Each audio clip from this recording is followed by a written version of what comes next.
for our audience sake, for the ones that haven't heard of it or may have heard of it but don't truly know the original understanding of what is the vision quest, rite of passage, and some of these traditions, can you share the light on that? Sure.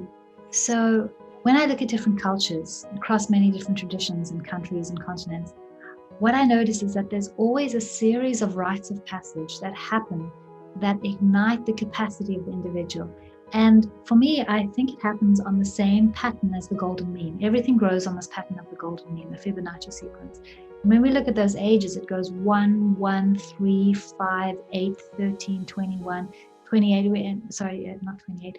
We can start to see the pattern of where childhood kind of ends and where you're an older child, and then where puberty happens, and then when you move into adulthood. So many different cultures put these sacred milestones, these ceremonies, these rites of passage to mark that time, so that the cognizance, the consciousness of that individual recognizes, oh, that period of my life is over. I must let go and mourn that and take all the yield, all the fruit from that time and implement it differently going forward.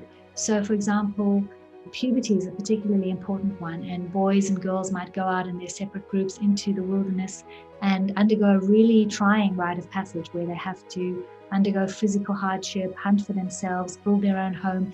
And another thing that they do is they take all their childhood possessions, things that represent their childhood, and they take them with them, and they build their own little hut, and they stay there for the week or 10 days or however long the process takes.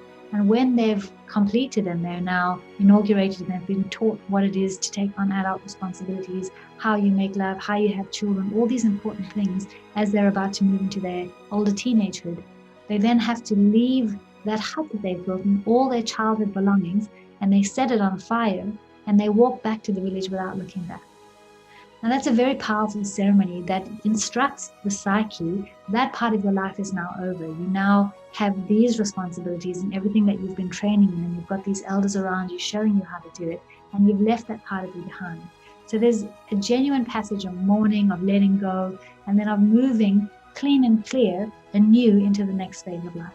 And then the same will happen at the rite of passage of marriage.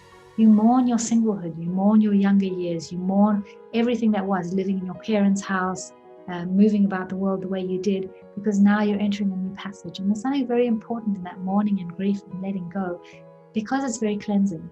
So you enter the new passage ready, and the soil of your being is receptive to its new seeds. So there's this very obvious technology. It's just like a plant grows.